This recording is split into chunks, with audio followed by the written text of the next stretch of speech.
Breaking news about an explosion at a border crossing near Niagara Falls. The FBI in Buffalo is investigating what it is calling a vehicle explosion at the Rainbow Bridge, a busy border crossing between Canada and the U.S.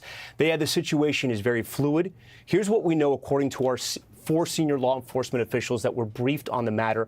This is video of that explosion that's come into our newsroom. From what we understand, a vehicle crashed into the checkpoint structure at the Rainbow Bridge. You're seeing it right here at a high rate of speed. It hit the structure, caught fire, and then exploded. An initial search did not find any indications of an explosive device in the car. I do want to stress this situation is very fluid, and this is just preliminary information that we're getting right now. There are 2 casualties from what we understand, 2 people that were inside the car. To be clear, we do not know yet if the incident was intentional or simply an accident. As a precaution, though, several border crossings between Western New York and Canada have been closed for now. The White House has been briefed as well, as the governor of New York, Governor Kathy Hochul, is headed to Buffalo right now to meet with law enforcement and first responders. I want to get right to Ken Delaney, our justice and intelligence correspondent. Ken, I also want to tell our viewers that Governor Hochul has also instructed New York State Police and the FBI Joint Terrorism Task Force to monitor all entries into the state of New York. It talks about the severity of this situation right now. Again, all we know right now is there's been an explosion at this checkpoint. But tensions are very high in this country and all over the world because of the Israel and Hamas war. Also, it is a time where tomorrow's a holiday and people can think that there are soft targets. Talk to us about what your reporting has shown you so far and what we think this is at this hour.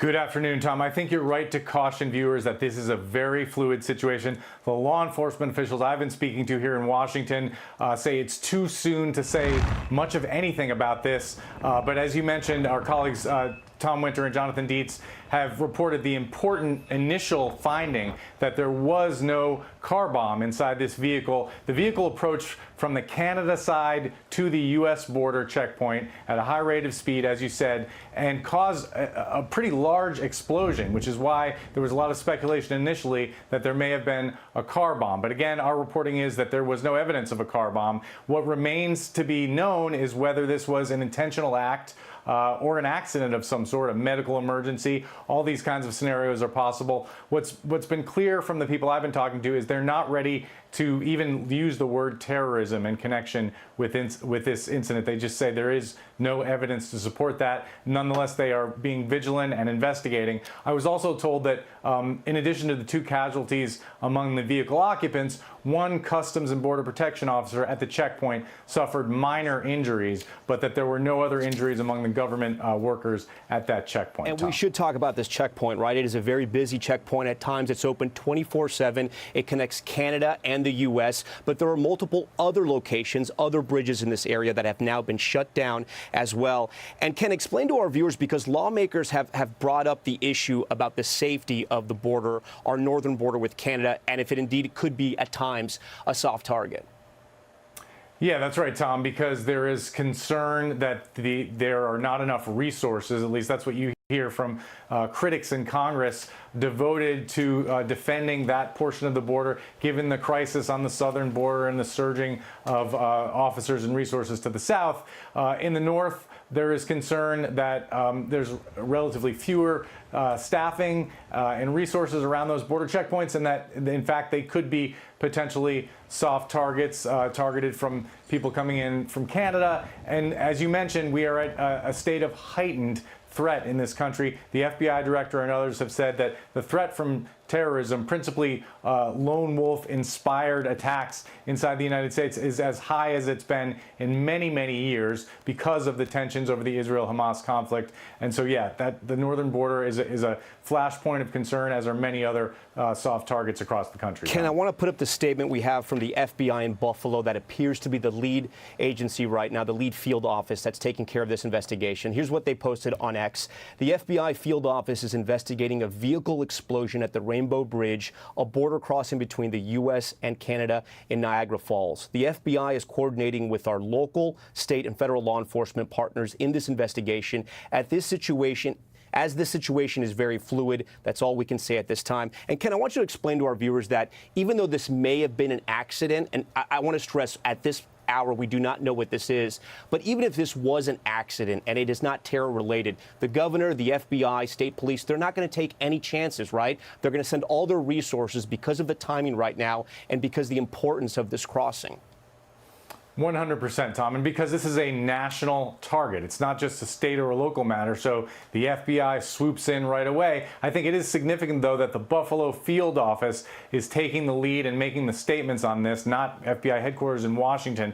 If there was evidence of some kind of terror plot here, a concrete evidence, you may see more of a national response, but we're not seeing that. We're seeing the Buffalo FBI, state and local authorities, but you're absolutely right. They are taking no chances here, particularly because the size of that explosion was significant. It may have been caused by a full gas tank, but nonetheless, it raised a lot of concerns right away. Again, our reporting at NBC News is that no evidence of a vehicle bomb was found inside that vehicle, Tom. All right, Ken Delaney first. Ken, stand by for us. If you are just tuning in right now to NBC, we are covering some breaking news at the border with Canada in Niagara Falls. There's been a car explosion right at the border crossing on the Rainbow International Bridge. This happened about an hour ago. We're still trying to get information. From what we understand right now, this is a car crashed into the checkpoint and then exploded. You're looking at video, the first piece of video that we got into the newsroom showing those flames outside that Customs and Border Protection checkpoint. I want to bring in right now Clint Watts. He's a national security analyst and a former FBI counterterrorism division. Clint, you're watching this. You know what's happening around the world, what's happening at this checkpoint right here. What are the first thoughts that are coming to your mind?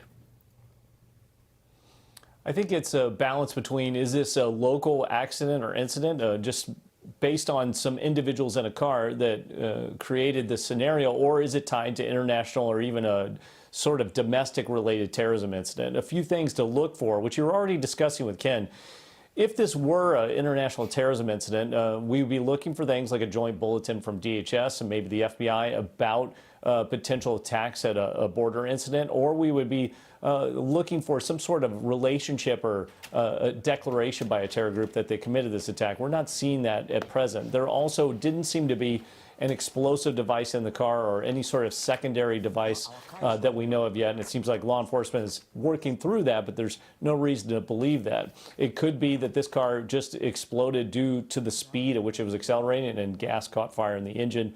We don't know yet. The things that we will know, I think, very quickly is you probably have a car with a license plate, a VIN number, and video footage of the individuals inside. It says there were two people inside of it.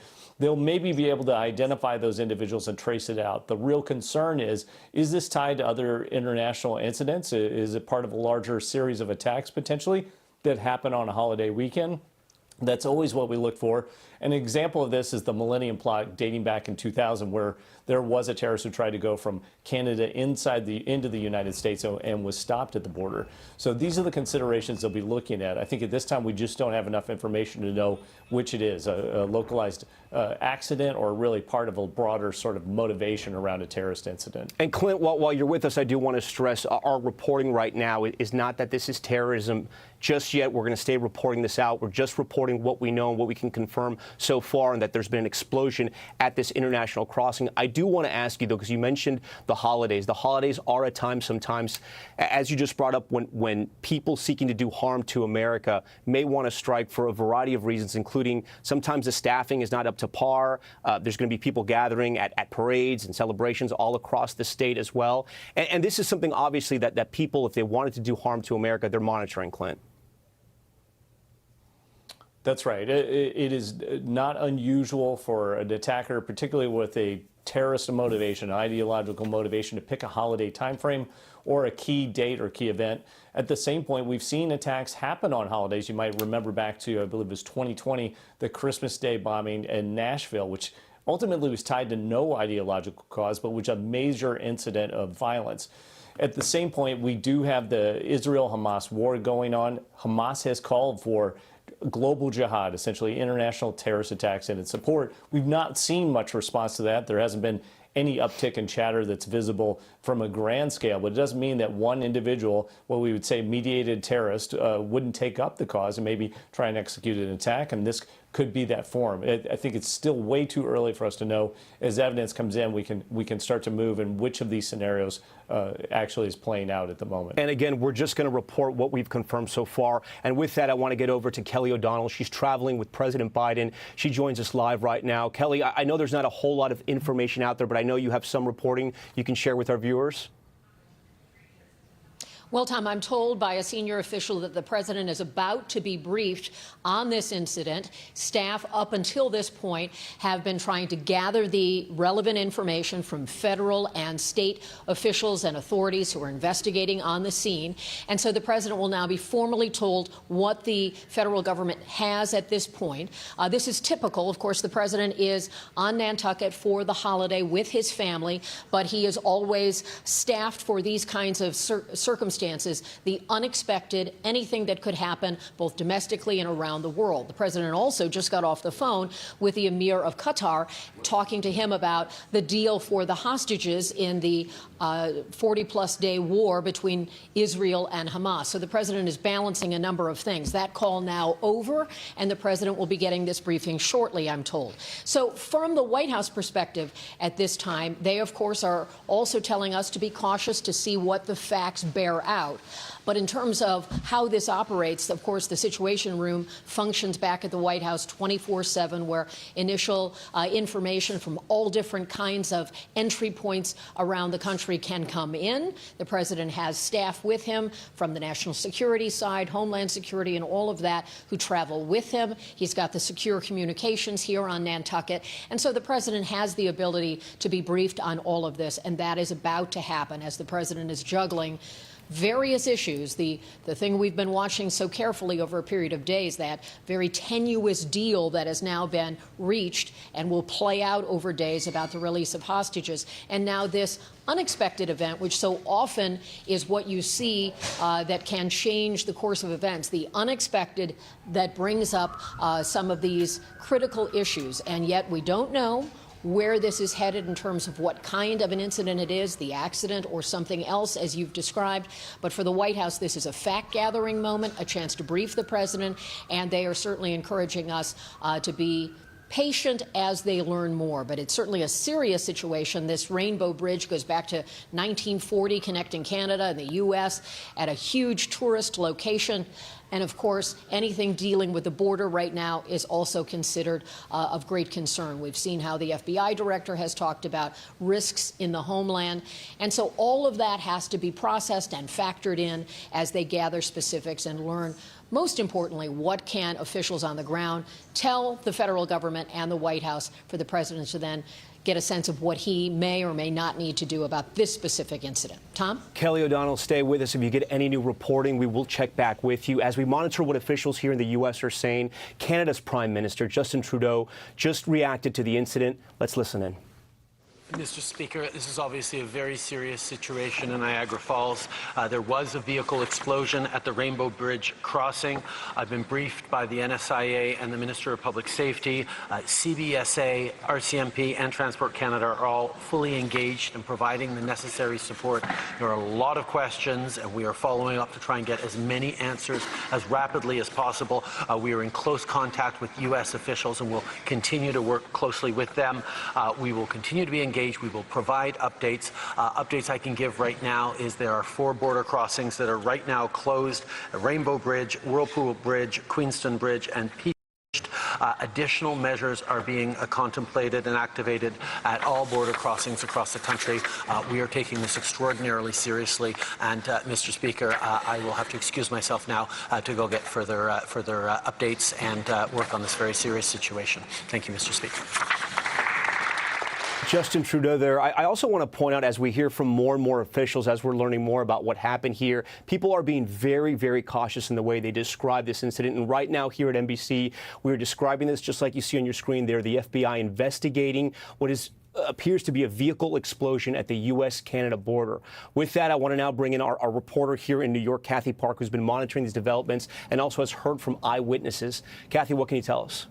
Well, Tom, keep in mind the timing of all this because it is perhaps one of the busiest travel days of the year as folks get ready to head to their Thanksgiving destinations. And as a precaution, we have learned that the Buffalo International Airport, they are heightening their security, also just checking vehicles as they enter the area. We have also learned from Erie County that several buildings in that area, county buildings, are closing early just as a precaution. And we've been hearing throughout your report that all Western New York bridge crossings between the U.S. and Canada have been closed due to the ongoing investigation. But Tom, we did have a chance to hear from witnesses on the ground who saw the blast. Take a listen. No, my wife and I were walking down Main Street here, and the car was coming flying back here like over 100 miles an hour. We could hardly even see me. It was going that quick. There was a car in front of him. He swerved around it, and then it looked like he hit the fence, and the fire started, and then all of a sudden he went up in the air, and then it was a ball of fire like 30, 40 feet high. Never seen anything like it. It was really incredible. I'm sorry, sir, you were what? And Tom, we should point out, obviously, there is a lot of law enforcement movement at this time. Governor Kathy Hochul tweeted out that she is en route to Buffalo to meet with law enforcement, working closely with FBI, and the Transportation Secretary, Pete Buttigieg, has also been briefed on the matter. Tom? Kathy, that eyewitness statement there shedding a lot of light on this situation. We also have some reporting that's just come in. NBC News can now confirm that at least 2 people who were inside that car have died. We also know from our reporting here that a senior law enforcement official tells NBC News that a Customs and Border Protection officer suffered minor injuries. To get more on that reporting, I want to bring back Ken Delaney. And Ken, what are you hearing from your sources and our investigative team? What more have they learned since we last checked in with you? Tom, again, they're being very cautious because they say they're getting very preliminary information. This is a scene and an incident that is hard to discern in terms of motive and exactly what transpired. From some of the witness accounts that you're seeing, there does appear to have been some suspicious behavior by the drivers of that vehicle. But again, 4 law enforcement officials telling our Tom Winter and Jonathan Deans that they found no evidence of a car bomb. So whatever caused that explosion does not appear to have been an explosive device, may have been the gas tank in the vehicle, but that doesn't speak to the question of motive of whether the driver of that car intentionally crashed it into a checkpoint or whether there was an accident. That, Tom, remains to be seen. Yeah, Clint Watts, I know you're still with us here. You've been monitoring what we've been reporting, and we just heard from that eyewitness, right? And if we take him at his word, it sort of changes from our understanding, at least, what happened here, because you have a vehicle traveling at an incredible rate of speed. He said it felt like 100 miles per hour, crashing into a fence near the border checkpoint and then exploding. What can we sort of decipher from that? I think the key part is if that assessment is correct from that eyewitness, it is a deliberate act. This wasn't something that was accidental. I think that was one of the questions we had is this somebody who made an error trying to get to the gate or get up to the border? That definitely doesn't seem to be the case based on the speed of the vehicle he was talking about and what happened there at the fence. But it still doesn't really clarify the motive. We know there was this incident, that we know there was a massive explosion, but was this individually motivated? Were they literally just trying to break through the border for some very strange reason? Or was this part of more of an international terrorism incident between Canada and the U.S.? Was there some deliberate reason to target that border crossing? I think we still don't know that. I think the interesting part is we do know that there were 2 individuals in the car. We do know that there does not seem to have been a car bomb or a detonating device, that the explosion was part of the accident. The other part is we'll likely know, based on the make and model, the license plate, and probably the VIN number, maybe who this vehicle belonged to, which is sometimes always a question. So I imagine in the coming hours, we're going to find out a lot more details that will help us sort through which of these scenarios it might be in terms of this. Was it an attack, a deliberate attack, or was it an incident that was more tied directly to these 2 individuals? Clint, before I let you go, have we seen in times past where people looking to do harm would use the car in sort of a kamikaze-like attack like that? Because usually when you think of explosions in cars, it's a little different. Yeah, so there's two parts to this. There's the vehicle-borne IED scenario. I think that's what everybody was wanting to know about when it first happened. Was this an explosive-laden car deliberately pushed at a piece of infrastructure to try and cause a massive explosion? Does not seem like that's the case. At the same point, we have seen many, and I mean many, terrorist attacks over the years. Some in New York City, one in North Carolina, many overseas. You might remember back to Barcelona, where a car was used as the weapon in a terrorist attack. So that'll be one of the questions that we're looking at the rest of the afternoon. Clint Watt, we appreciate all your analysis. That's going to conclude this NBC News special report for now. We're going to be back on as news warrants, as we get information. More ahead on our streaming network, NBC News Now, online at NBCNews.com. Thank you.